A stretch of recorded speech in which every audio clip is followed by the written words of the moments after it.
Good afternoon, everyone. So President Biden vowed to lower prescription drug costs for seniors and families, and he's delivering on that promise. Today, the president will visit the National Institutes of Health Clinical Center in Bethesda, Maryland, to announce that dozens of pharmaceutical companies raised prices faster than inflation, triggering rebates to Medicare for outrageous price hikes. Thanks to the Inflation Reduction Act that every single congressional Republican voted against, we've taken steps to cap the cost of insulin at $35 for seniors, allow Medicare to negotiate lower prescription drug prices, and lock in $800 per year in health insurance savings for 15 million Americans. The Biden-Harris administration is also continuing to use fair pricing clauses to keep prices low for new treatments created with taxpayer dollars. Our work is not done. President Biden remains focused on making sure families can access the medicine they need at affordable prices. And you'll hear directly from him shortly. Now, today we remember the 26 souls who lost their lives at Sandy Hook Elementary 11 years ago. 20 first graders were mercilessly gunned down with a weapon of war. And 6 brave educators were also killed, sacrificing their lives to protect their students. The president and the first lady are praying for the moms and dads who lost their young children that day.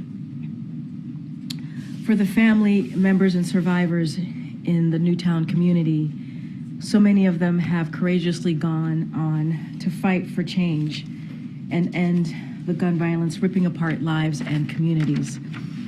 As the president said this morning, we should not live like this. This administration is doing everything it can to stop the epidemic of gun violence, but we need Congress to act. We need Congress to act. We need universal background checks. We need a national red flag law, and we must ban assault weapons like the one used to kill these innocent children. Looking ahead to next week, I have 2 pieces of news to share. On Tuesday, December 19th, President Biden will travel to the National Cathedral here in Washington, D.C. to deliver remarks paying tribute to Justice Sandra Day O'Connor at her funeral service. Justice O'Connor dedicated her life to public service and a relentless pursuit to strengthen our democracy by finding common ground, reminding all Americans that there is far more that unites us than divides us. And on Wednesday, the president will travel to Milwaukee, Wisconsin to discuss how Bidenomics is creating a small business boom, lowering costs for hardworking families, and building an economy from the middle out and bottom up. He will also discuss how, under this administration, Americans have filed a record 14.6 million new business applications, including 178,000 in the state of Wisconsin. With that, the Admiral is back in the briefing room to give you an update on what's happening in the Middle East and take some questions. Good afternoon, everybody. I think, as you all know, National Security Advisor Jake Sullivan is in the Middle East for discussions about the conflict in Gaza. Since arriving, he's had a chance to meet with Saudi Prime Minister and Crown Prince Mohammed bin Salman in Riyadh, where they discussed a range of issues, including work that was already underway between Saudi Arabia and the United States over recent months to work towards a sustainable peace between Israelis and the Palestinians, as well as to increase the flow of food, water, medicine, and fuel into Gaza. In Israel, Jake had the chance to meet with Prime Minister Netanyahu and members of his war cabinet. His message was consistent. The United States will continue to support Israel in its fight against Hamas, and we will continue to do everything we can to help broker another pause so that the remaining hostages can be reunited with their families. As I said yesterday, Yahya Sinwar and Hamas started this war. They can end it right now by letting those people go, by ordering their fighters to lay down their arms, and by turning in everyone responsible for the October 7th attacks. Jake also discussed the next phase of Israel's military campaign, and he asked hard questions, as we have been doing, about what all that could look like. Of course, Jake also discussed efforts Israel is now undertaking to be more surgical and precise in their targeting, and efforts that they are taking to help increase the flow of aid. This is Jake's second visit to Israel since the conflict began, and it's part of our ongoing engagement with both Israel and our regional partners. He'll remain there tomorrow and we'll provide more details and readouts of his meetings and engagements then. If I could turn to Ukraine. Today, Vladimir Putin, in his annual press conference, doubled down on his goal of conquering Ukraine and subjugating its people. Nearly 20 months after he launched his brutal and barbaric invasion, Mr. Putin said today that his aggression in Ukraine will not end, and there will only be peace, quote, when our goals are achieved, end quote. We all know what that means. But I sure hope that those House Republicans who have for months held hostage critical assistance to Ukraine heard Putin's message loud and clear. Instead, they're heading home for the holidays, while Ukrainians are heading right back into the fight. They'll face more shelling, more air attacks, more cold, dark nights, and just over the last 24 to 48 hours, we've seen additional airstrikes by Russia on critical infrastructure. And they'll face more death and destruction to their families and their homeland. They need our help, and they need it right now, not after the eggnog. If that's not enough to move you or change your mind, think about our own interests here. We know that what happens in Ukraine doesn't just happen to Ukraine. It's no foreign war. Putin is challenging the very international order that we helped build. He's challenging the UN Charter. He's challenging the very notion of sovereignty. He's challenging democracy itself. Russia seeks to remake the international order to create a world conducive to its highly personalized and repressive type of autocracy. That would have profound effects on freedom and prosperity everywhere. So in short, we cannot afford not to help. Imagine the cost in blood and treasure in the lives of our own troops and those of our NATO allies if we just walked away from this effort, if we just let Putin take Ukraine, wipe it off the map as an independent country. As President Biden has said, we know from history that when dictators don't pay a price for their aggression, they just keep on going. And make no mistake, Putin is not the only. He's not the only one watching what's going on here and how this plays out. Other nations, friend and foe alike, will certainly learn lessons from our ability here to stand up or our inability to stand up. Inaction is action too. It's well past time for us to act in defense of our national security interests. Now, just quickly, I think today you also saw we announced joint treasury and law enforcement actions against a notorious transnational criminal organization, Malas Manyas, engaged in the smuggling of people and illicit fentanyl into the United States from Mexico. This is part of the administration's ongoing efforts, coordinated with the government of Mexico, to tackle the global threat posed by the scourge of human smuggling and drug trafficking into the United States. Specifically, Treasury issued sanctions against this notorious transnational criminal organization and 2 human smugglers associated with this organization under the President's 2021 executive order, which targets those involved in global illicit drug trade. Separately, the Department of Justice also unsealed a combination of human smuggling, money laundering, and drug trafficking charges against 5 individuals, including the head of Malas Manyas. And today's actions, of course, were based on a joint investigation by DHS's Homeland Security Investigations and the Drug Enforcement Administration. Thank you. Admiral, Israel's Ministry of Defense said that the war will last several more months, or that it will take several more months to defeat Hamas.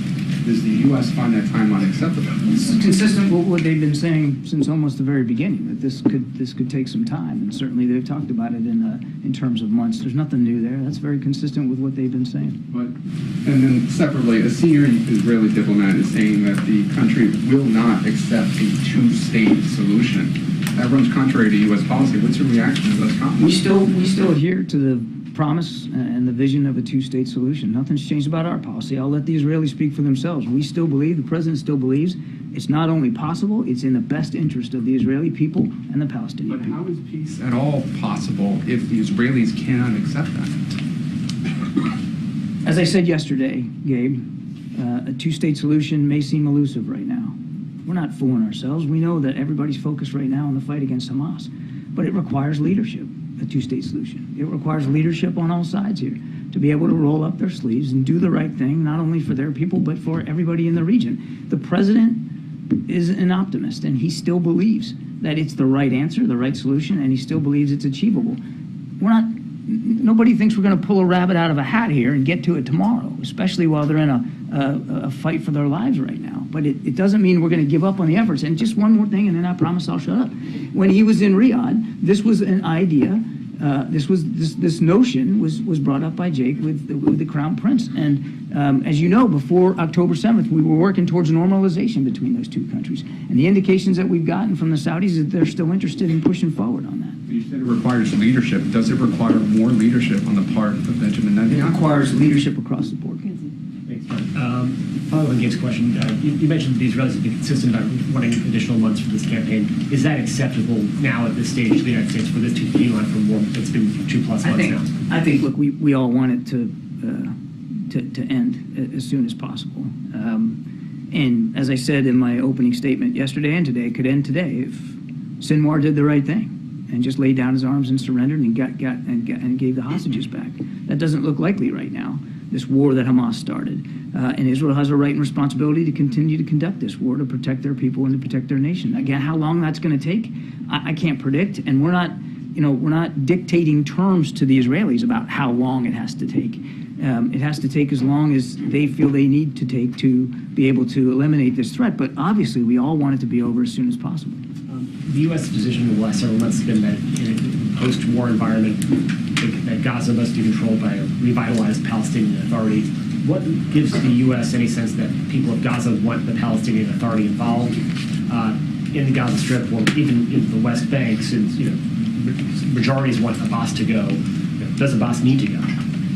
We believe that the Palestinian Authority should be involved in the governance of the Palestinian areas, including Gaza, and that we believe that that's best achieved through a reformed and revitalized Palestinian Authority. We're not, again, dictating who's in charge, but we do believe that there needs to be a regional effort, an effort that we're willing to participate in to help the Palestinian Authority become reformed in such a way that they can manifest themselves in terms of governance of Gaza. And then lastly, yesterday you suggested that Jake was going to be talking about new humanitarian aid corridors in Gaza, and you said you might have some news for us today as well. You have an update on that. Is that Just one more time on the timing here. I understand, obviously, you want this to end as soon as possible. Everyone does. But there are reports that Sullivan told Netanyahu that Israel has to end this current phase of fighting in weeks, not months. Is that part of the message that he's delivering? I'm not going to divulge private conversations that we've had, and we'll lower intensity operations sometime, in the near future. But I don't want to put a timestamp on it. I think you can understand that the last thing we'd want to do is telegraph to Hamas what they're likely to face in coming weeks and months. And I know this came up yesterday, but I just want to be clear. Does the administration agree that indiscriminate attacks are prohibited under international humanitarian law? If attacks obviously are not done with due concern to civilians, then obviously that's a deep concern. But you have stressed that the president, speaks for American foreign policy. He has said that Israel is engaged in indiscriminate bombing in Gaza. So then, wouldn't it stand to reason that this is a violation? I've answered that question I don't know how many times yesterday. I have nothing more to add on that. The president was referring to concerns that he has and that we have, that we know the intent is there by the Israelis to limit civilian casualties and damage to civilian infrastructure, but sometimes the results don't always come out that way. That's what he was referring to. But you keep stressing their intent, that it's Israel's intent to minimize civilian casualties, but that intention isn't what we're seeing on the ground right now. By the president's own admission, they are bombing indiscriminately. So are you saying that their intent is somehow more important than the result? Both are important. I mean, obviously, the most important thing is the results and outcomes, but it has to be driven by a sincere intent to limit civilian casualties. So both are important. Look, I don't think it's useful to revisit the whole discussion from yesterday because you're not going to get a different answer out of me. We don't want to see a single more innocent civilian killed or wounded. One is too many.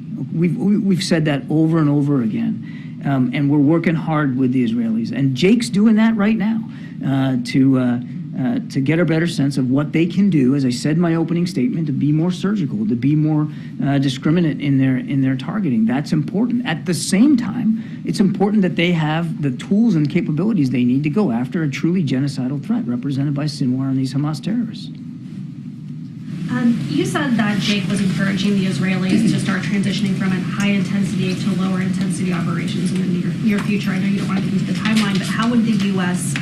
Describe low-intensity operations? I think that's best left to our discussions with the Israelis and for the Israeli Defense Forces to describe. This is something that they have said they're going to do, and they'll do it in their due course. But again, I don't want to get into too much detail here from this particular podium about that. And if they weren't to transition into those lower-intensity operations in the coming weeks, would the U.S. reconsider its support for Israel in this It's a great hypothetical. I'm not going to engage. And then you also said that the U.S. remains committed to trying to get back to the table to broker a potential pause to get these negotiations, to get hostages out.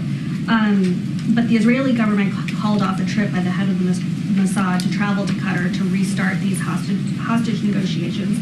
The war cabinet saying that they felt conditions are not right.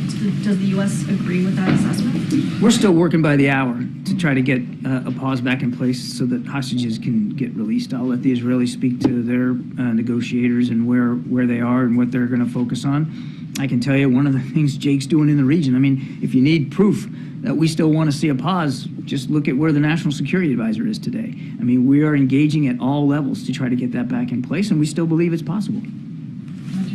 Yeah, John, I just want to follow up on the West Bank violence. So 275 people have been killed there since October 7th, including 12 just over the last 3 days in Jenin. Are you worried about the violence that you're seeing there and that it could escalate, that it could basically engulf and move the conflict from Gaza, the enclave in the south, to a broader region across the West Bank and potentially even including Palestinians inside of Israel? Yes, and the president has, from a very early time in this conflict, talked about that exact concern, that exact worry. These numbers are troublesome as well, and we are deeply concerned about that. And that is yet another thing that we continue to talk to our Israeli counterparts about. So what exactly is the U.S. plan to sort of help these 2.7 million people that are displaced in Gaza right now? I mean, nearly all of them have been forced from their homes. Winter is coming, it's getting colder, there's no food, That's why even when the pause fell apart, we continued to urge for a flow of humanitarian aid and assistance that was about at that level. Now, we haven't always reached it every day, but we've been trying very hard to keep that level of assistance up. And we're going to continue to do that. I mean, the United States literally is leading the international effort to get food, water, medicine, and fuel into the people of Gaza. And we know that as winter comes, that's going to be even more important.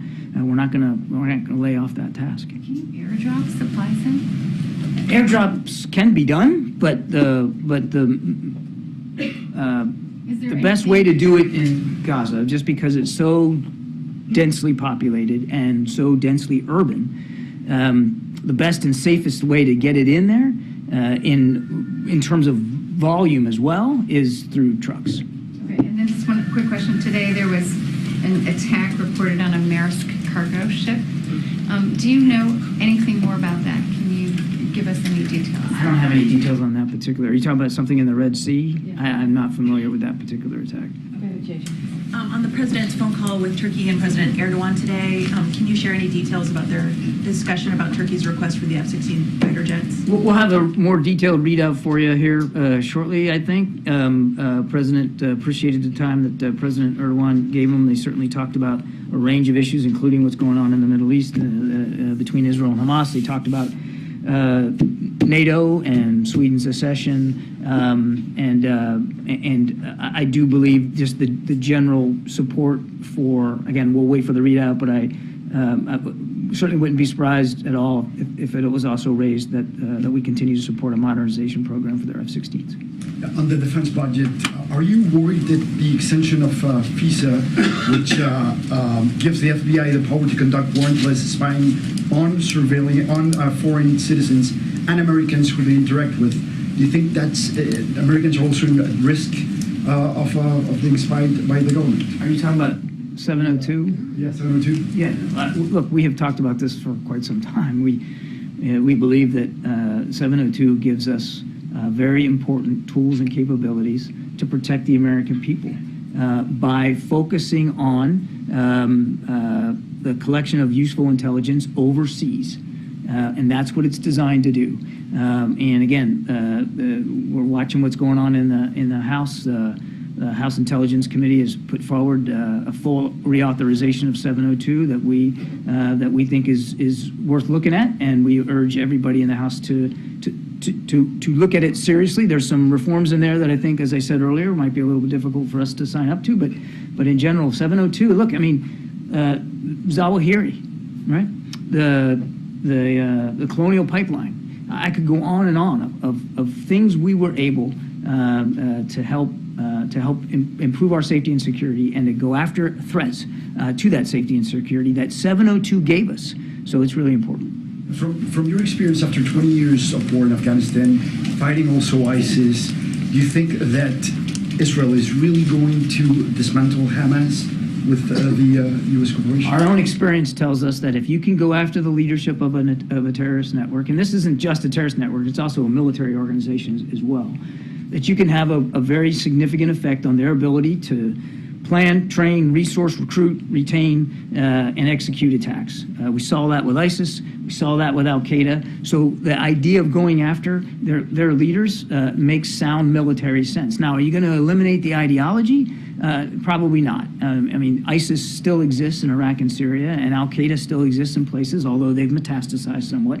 Both groups are radically diminished in terms of their ability to threaten our national security because we focused so much on their leadership. So it can have a profound effect.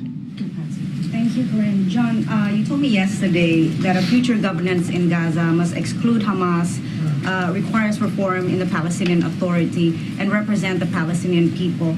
Can you explain what the administration believes to be Israel's role in supporting this, especially if one is to believe allegations that Prime Minister Netanyahu has been working to divide leadership in the Palestinian people, essentially by choking the Palestinian Authority while also supporting Hamas by allowing foreign funds to be received by them?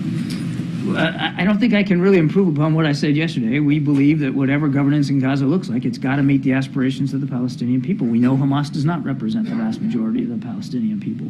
And so what we believe, as I said earlier, is that the best way to get at that kind of governance is through a reformed and a revitalized Palestinian Authority, which Secretary Blinken has spoken to quite well, that we're going to continue to work on. Do you believe that Israel has a role in that? Of course, Israel would have a role in helping us move towards that outcome, as well as other regional partners and Arab states in the region as well. And on Jake's visit, with him meeting the Saudis and the administration saying that normalization between Saudi and Israel will bring the goal of a two-state solution together. Can you break that down for me, please? How does that work in the current post-October 7 reality? Again, Patsy, we know that a two-state solution right now is going to seem elusive to a lot of folks. We understand that, given what's going on since the 7th of October. So, but that doesn't mean you give up on it. And in his meetings in Riyadh, one of the things Jake talked about with the Crown Prince was the idea of normalization between Israel and Saudi Arabia. This is an idea we had been pushing forward before the 7th of October, and we have indications that the Saudis are still interested in having that conversation going forward. That's a positive thing. Are we going to get there tomorrow? No, of course not. But that's, as I said yesterday, it's an important milestone to perhaps getting to a viable two-state solution. And one last one, please. The Council on American Islamic Relations, or CAIR, has called on the Biden administration to respond to reports that the Israeli military has shot women, children, and babies in, quotes, execution style after they sought refuge in a school in Gaza. Is there any truth to those claims? I have no indication to verify those accusations. Just take you to two other parts of the world real quick. In that marathon news conference, Vladimir Putin said that Moscow and Washington are in fact in contact over the fates of Evan Gershkovich and Paul Whelan, which is different than what has been said by you and others here about the request to get them back being rebuffed. He said, we have not refused to return our Wall Street Journal colleagues. So what is the status of talks between the U.S. and Russia in terms of those two? Well, he's right that we continue to talk to Moscow about getting Evan and Paul home where they belong. That those discussions are ongoing, and they're ongoing actively. I'm not going to detail them from here. He's absolutely wrong that his government did not rebuff a serious proposal. There was one put forward, and they rebuffed it. He's just wrong, flat out. One other thing in this hemisphere, how is the White House monitoring today's talks between Venezuela and Guyana over what could become a minor land war in South America? There's no reason for it to ever get to that point, Ed. We're watching that very, very closely. We know that the history here goes back to the late 1890s here, an arbitration that was done to sort of set that boundary. We believe that arbitral award should be respected. We don't want to see this come to blows. There's no reason for it to, and our diplomats are engaged in real time on this. Is there anyone down there for those talks? Or I don't know that we're participating in the talks, but our existing diplomatic structure down there is involved. Thanks, John. If I can go back to the Middle East, you've said that the administration has made it very clear to the Israeli government about the need to minimize civilian casualties. Is it your sense that the Israeli government is heeding that advice? And can you give us some clarification on how you make that assessment? We talked about this a little bit yesterday. Happy to revisit it. We have seen them be receptive to those messages. We have seen them act on those messages in terms of the scope and scale of the ground force that they used to go into North Gaza, much reduced than what they had originally planned. We saw them beginning to rely less on airstrikes. And because they've got troops inserted, and when you have troops inserted on the ground, you are able to target in a more precise way. You also take a higher risk to your forces. They lost 10 of their soldiers a day or two ago, largest loss in a single day. So there's a risk to your forces when you do that. And we've also seen them, as I've said before, telegraph their punches a little bit by publishing a map online in southern Gaza of where people can go and where they can't go. They've also opened up humanitarian corridors from the north to the south. Again, at our urging, that doesn't come without risk as well. So, and by the way, they agreed to a week-long pause in the fighting. A week-long pause that saw no civilian casualties because there wasn't fighting going on. And of course, that week-long pause potentially allowed Hamas to regroup, re-equip, restore themselves. So they are taking steps. Jake's message to them is obviously gratitude for the steps they're taking, but also to continue to urge them to take more because we want to see them be more precise, more surgical, more deliberate, more cautious going forward. In the back. Admiral, I'm wondering if you can explain to us why the administration is slow walking the transfer of rifles, M4s, M16s made in the U.S. to Israel. I'm going to have to refer you to the State Department to speak to that. That's their purview. John, why would somebody around here leak that the vice president is upset with the president about Gaza? And that's a great question because I mean, if I could answer a question why somebody would leak, I mean, that would make me pretty smart and a lot smarter than I am. Let me just give me a second here. You've seen us officially and on the record, not in a leak, refute the basic premise of the story, that there's some sort of daylight between the vice president and the president. I found the headline of the story interesting, that the vice president is pushing the White House to you fill in the blank, XYZ. Last I looked, the vice president is part of the White House. She's part of the team. And if she wasn't offering her advice and counsel to the president on innumerable issues, that would be a story. Her job is to provide advice and counsel to the president. So she does want President Biden to show more concern publicly for humanitarian damage then in Gaza. I think we've already pushed back on the premise of the story that there's some sort of daylight between her and the president. I would say that the entire leadership team here in the administration, Peter, wants to see no civilian casualties, wants to see the Israelis be more surgical, more precise, wants to see that humanitarian aid is increased into Gaza. And obviously, as the vice president has said herself, we all want to make sure that Israel has the tools and capabilities they need to defend themselves. Is President Biden okay? Yes, he is. He's okay. Yeah, is he? That's good. That's a big story for us. Is the president okay that people from the vice president's team are going to the press with this?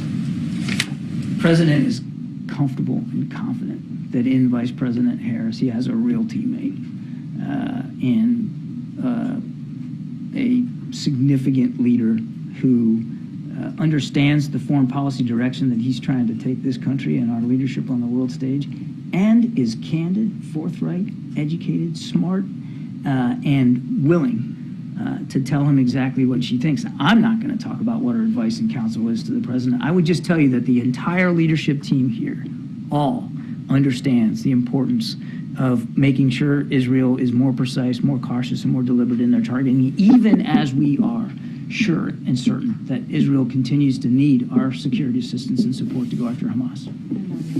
Thank you, Karine. CNN is reporting that according to U.S. intelligence assessment, that nearly half of the Israeli munition dropped on Gaza are imprecise, what you call a dumb bomb. Does this support what the president said yesterday, that the Israelis are using indiscriminate bombing in Gaza? What's your reaction to that? I cannot confirm the reporting of that. I'd refer you to the Israeli Defense Forces to talk about the types of munitions. I would refer you to the Israeli Defense Forces to speak to the types of munitions that they're dropping and the strikes that they're conducting. I've said, I don't know how many times here, I'm not going to armchair quarterback every single strike and every single attack that they conduct. Another question. You just said that this war can end if Hamas lay down their arms. Hamas political wing in Qatar indicated today that they will be willing to be part of the PA. Is this acceptable to end the war? Is this acceptable to the U.S.? What needs to happen to end the war today is the conditions I just laid out. And there's 3 of them, and they're not that difficult. Lay down your arms, turn over those who were responsible for the October 7th attacks, and give up all the hostages. 3 simple things, and this thing can be over. It can be over today.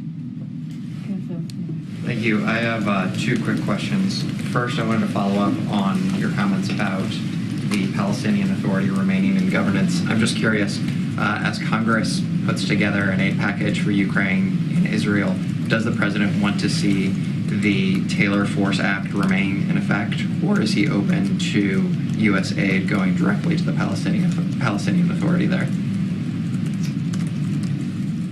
You're going to have to refresh my memory on what the Taylor Force Act is.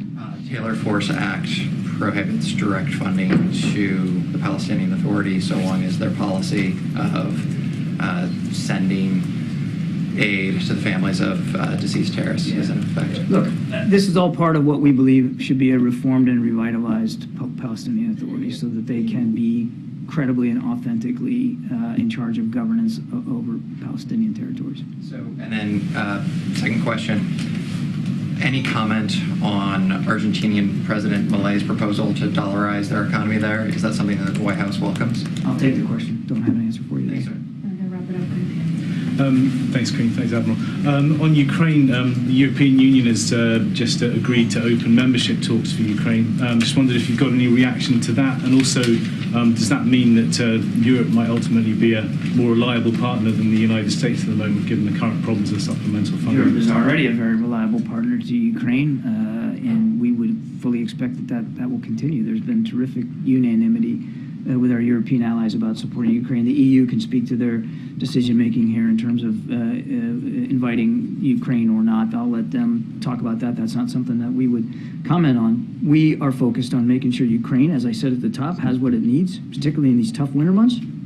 We're also, there was just a conference here last week over commerce, working on making sure that long-term Ukraine has an ability to both develop a more resilient organic defense industry and a defense industrial base, as well as tap into the defense industrial base of the United States and some of our European partners, so that there's long-term, that they can meet their own long-term security commitments. And the last thing I'll say is here, we're also working with President Zelensky, as you saw this week, on his idea for a just peace and what that has to look like, and operationalizing that with nations around the world.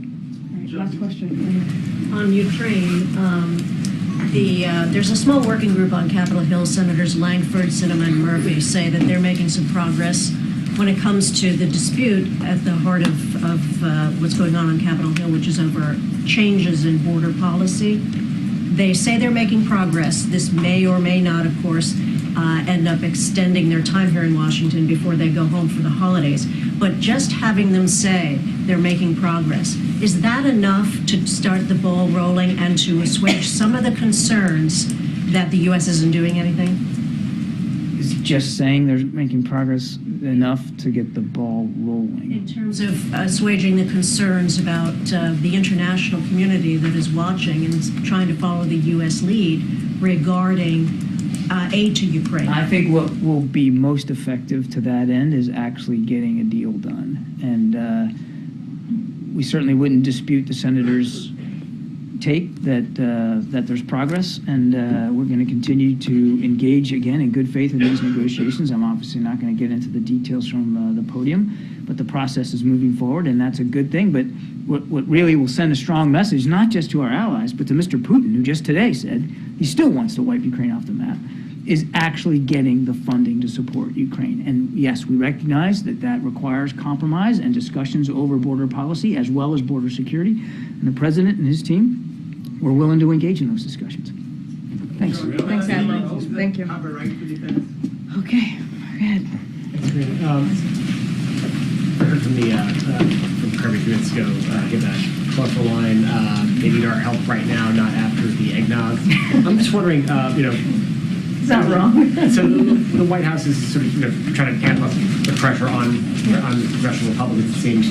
Why do you think that's an effective strategy? And given that you're saying that the Hill's not doing enough, can you talk about what the president himself is actually doing? We haven't seen him do much. So look, as you know, the president has been in regular contact, regular touch, and he said this with congressional leaders from both sides, from the Republican and Democratic side of the leadership. I'm sorry? Has he talked to the speaker? I'm not going to get into like specifically who he's called, but obviously congressional leaders, right, from the Republican side and also the Democratic side, both parties.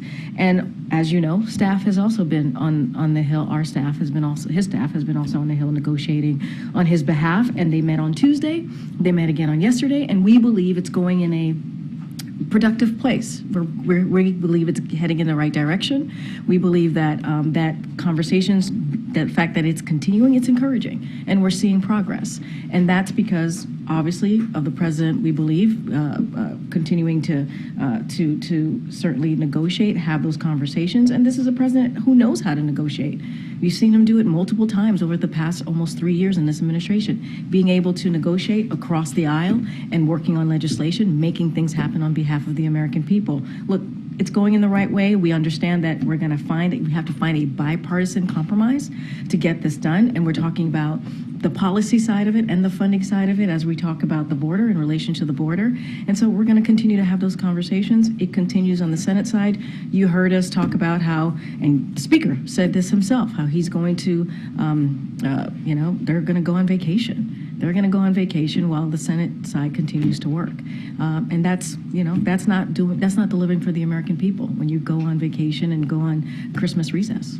So you mentioned the president's negotiating.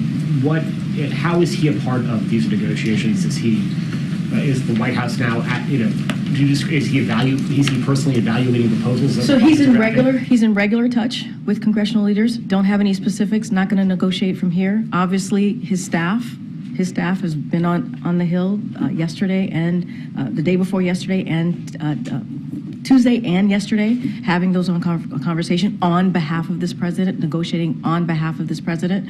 And so that's where we are. It is going in the right direction, we believe, because those conversations continue, and that's what matters as we talk about the border security and moving forward with making sure we get the supplemental done. And going in the right direction, does that mean a deal gets done when? I don't have a timeline on the deal. Obviously, we needed to get it done before the end of this year. That's our kind of our timeline here. But I don't have a specifics on if it's going to happen tomorrow, the next day. We just know it's going in the right direction. That's what matters. Okay, JJ. On those Ukraine border deal negotiations, what is your message to those Democratic lawmakers and immigration activists who are worried that the White House is giving up too much in these negotiations? So look, we've been in constant communication with Democrats and obviously the Congressional Hispanic Caucus. I know that they have put some concerns out there or been very clear about their thoughts. Don't have anything to read out on those conversations. Look, here's what the president believes. He believes we need to fix what's happening with the broken immigration system. He believes that needs to get done, that needs to get fixed, and he's willing to find a bipartisan compromise to get that done. And that's the direction and that's the path that we're taking to try to figure out how do we fix this broken immigration system, something that he has been really talking about since day one with his comprehensive immigration legislation that he put forth. And so that's the direction this conversation is going in. How do we find a bipartisan compromise to get this done as we talk about the policy and the funding as it relates to border security? Get it. Thanks. I want to ask you about inflation. So you mentioned the price of eggs, milk, and gas are down over the past year, but what do you say to Americans who are looking at the month that President Biden came into office? Eggs are up 24%, milk is up 17%, all types of gas is up 37%, and the prices overall are up 17%. So look, the president actually spoke to this not too long ago, I believe on Tuesday, actually, just a couple days ago, and he says we know there's more work to be done, right? And that things are still unaffordable. And so while the prices, as you just mentioned, of eggs and gas and milk and toys and TVs are down, especially in this time as we're headed into a holiday season, as we're in a holiday season, there's more work to be done. And that's important. And that's why we're fighting to lower insulin. That's why we talk about junk fees and how we can save Americans money, right? That's why we continue to talk about health insurance premiums. That's why the president's going to make an announcement about what we were able to do with one of the provisions that's in the Inflation Reduction Act that only Democrats voted for, not Republicans, in order for seniors to get rebates on their Medicare. So all of those things are truly important. And so that's why he's doing everything that he can to do that. And you have Republicans on the other side of the aisle, right, who are talking about cutting taxes for the wealthy, big corporations, right, who are talking about cutting Social Security, Medicare, Medicaid. So the president's going to continue to fight for the American people, continue to make sure they have a little bit of breathing room. Is there more work to be done? Absolutely. But we have seen some prices go down in all of the products that I just listed. We have. There's still more work to be done, and we're going to continue to do that work. But I want to ask you about Right, the transition. and that matters, right? It matters that we're not in. No, wait. It matters. Let's not forget what has been happening almost 2 years now, right? Putin's war right, but that has caused inflation. That has caused prices to go up, right? And so the president took action to make sure gas prices went down, which they have, right? And we're coming out of this pandemic. So all of those things have been part of where inflation is. But inflation is moderating. The president's going to continue to make sure that we lower cost and lower prices on those goods that you just listed out. I want to ask you about the transition. The White House is asking today to speed up the transition to Force Electric, and one of the things they announced is the federal employees would take the train. It's 250 miles. There's a list of things. I'm wondering if the president is thinking about making the Beast electric.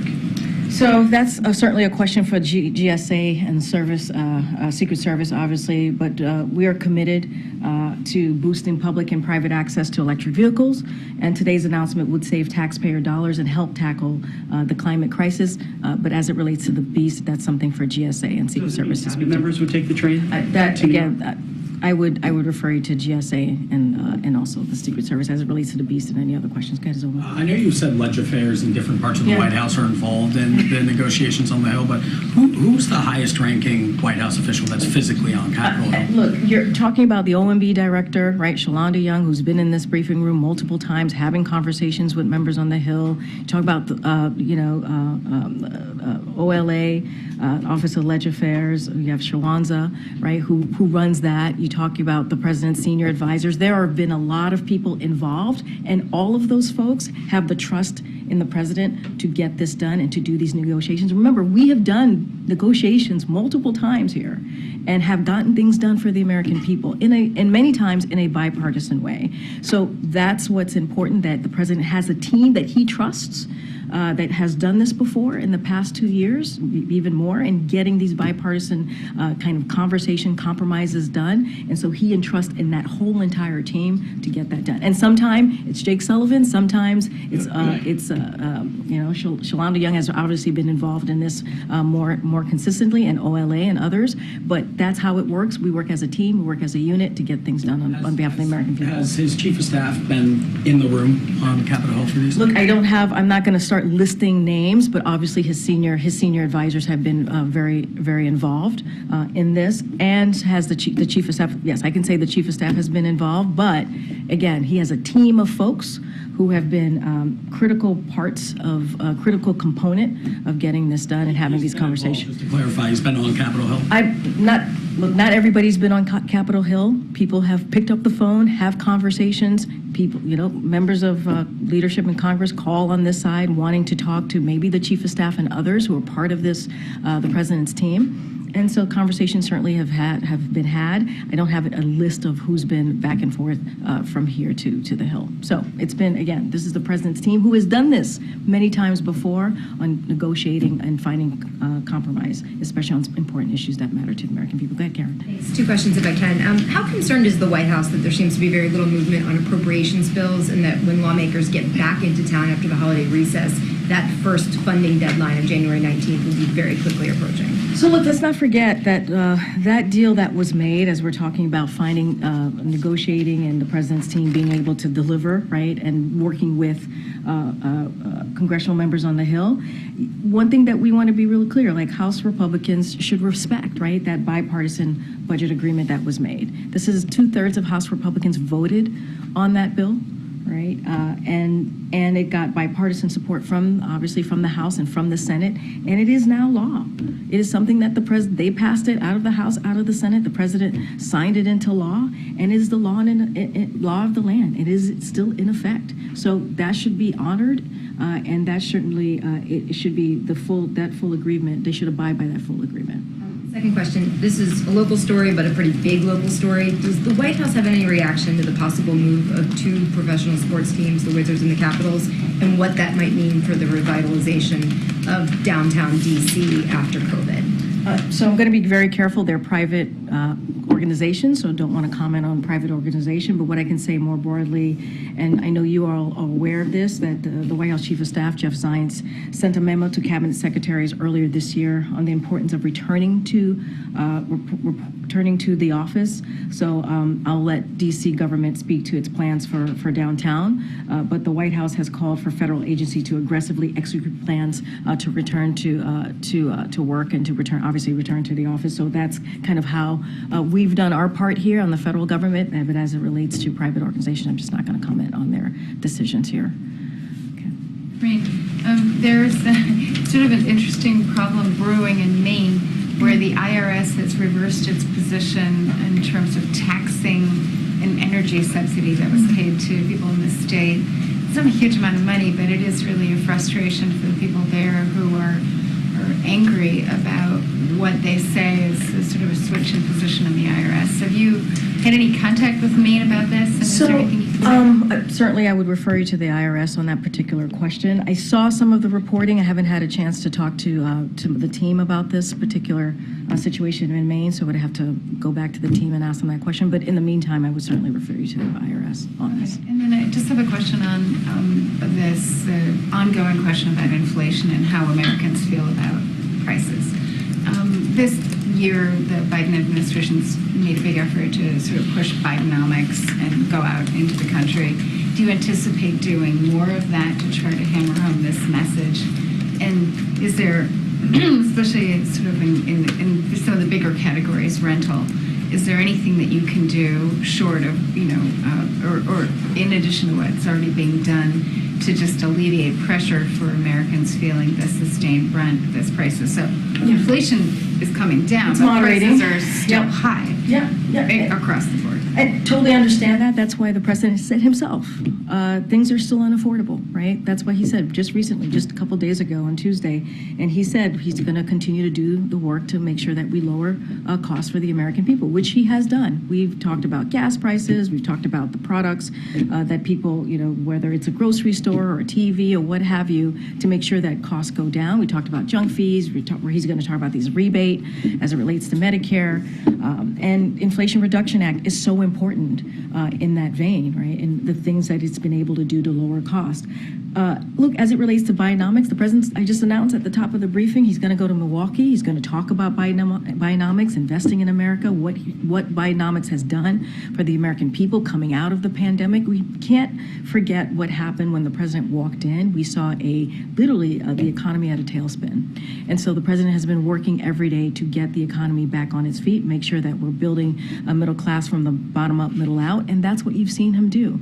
And the data shows, as you just mentioned in your question, inflation is moderating. And you see jobs created at more than 14 million jobs. Unemployment is at under 4%. All of those things is part of Bidenomics, and you will certainly hear the president talk more about that over the next couple months as we finish out certainly the year. Okay, Steve. question on Ukraine and then one on the impeachment inquiry. On Ukraine, President Zelensky told Speaker Johnson that additional U.S. funding wasn't so urgent that it could perhaps wait another month or two. The White House has been communicating this is a much more urgent matter. Could you explain the disconnect? I don't think there's a disconnect. We've said by the end of the year, we would be in a place where we wouldn't be able to help Ukraine. We would be running out of funds. I talked about this. I think Karen asked me a question about how much of the funding is left. I talked about it being about $1 billion left. We are in a place where if we don't get that supplemental, we will not be able to help Ukraine in the way that we have for almost 2 years as they are defending their country, defending their democracy, defending against Putin's aggression. And you heard the Admiral lay into what Putin said today and how he wants to basically wipe off the map Ukraine. And we cannot allow that. We have to be part in making sure that Ukraine is able to fight for their democracy. So we have some funds left, not much, and we really need that supplemental. That's why we call it an emergency national security supplemental, because we need it. Ukraine needs it. They need to continue to defend their country and fight against tyranny. The impeachment inquiry, the House of Representatives voted last night to formally authorize the impeachment inquiry that started in September. For a lot of people at home who only view this in very broad strokes, can you explain to people why the president interacted with so many of his relatives or associates and why he continues to deny any interaction? How should people think about this? Well, let's be very clear here. And I talked about this yesterday, and I'll talk about it a little bit more. And the president put out a statement yesterday that was very clear. It's, what we're seeing from House Republicans is wasted time, and it is certainly, baseless political stunt. That's what we're seeing. And they're leaving, House Republicans are leaving this week to go, enjoy a nice holiday, right? As most Americans should. But what happened to the funding to Ukraine? You just asked me about Ukraine. They haven't been able to get that done. They haven't been able to help us fix what's going on at the border. They haven't been able to get that done. They haven't been able to start a conversation on how we're going to avert a shutdown in January. They haven't been able to do that. And so, look, there's been zero evidence.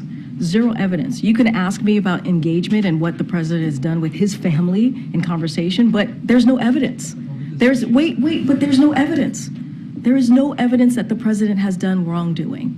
There's none. Absolutely none. None. And that is just a fact. You've heard it from Republicans themselves. So they're wasting their time. Instead of doing the work on behalf of the American people, they go after the president's family. That's a waste of time. Is there an easy way to counter the central message, though, that the president interacted with associates and has been lying about it since? The president's not lying about anything as it relates to what House Republicans are trying to do. It is baseless. It is a political stunt, and it has not proven that the president has done anything wrong. Anything wrong. And so they are wasting their time. They are wasting the American people's time. And what they should be doing is the things that I just listed. They're going to go home, but they haven't taken care of what we need to make sure that we are helping Ukraine. There's going to be potentially a shutdown next month. They have done nothing to avert that shutdown. Go ahead. A few things. Just to follow up on, you mentioned the concerns of the Hispanic caucus and some other groups. Have they now been contacted by White House officials and read into the ongoing conversations? We've been in touch with them. That's what I can say is we've heard their concerns. We've had conversations. We've been in regular touch. I'm not going to go into details about the conversation. A few other things. You keep mentioning how the House has left town. Would the president consider postponing any Christmas vacation plans of his own if there's no deal in Ukraine? We're hoping that a deal is done. I can't talk about changes in the president's schedule. We still have a week left, right, before that happens. We know that the conversation is going well, right? It's going in the right direction, we believe. We're encouraged by that. The president's team was on the Hill yesterday and also today, and also Tuesday. And so that's encouraging. That's encouraging. And that's what we're going to focus on. I just don't have anything, we don't have anything to share on the president's schedule. He's going to go, as you know, to Milwaukee on Wednesday, and on Tuesday he's going to go to the National Cathedral to give some words on behalf of Sandra Day O'Connor. And as we near the end of the year, just traditional presidential things, should we anticipate a year-end news conference? He just did a press conference. You had a co-star.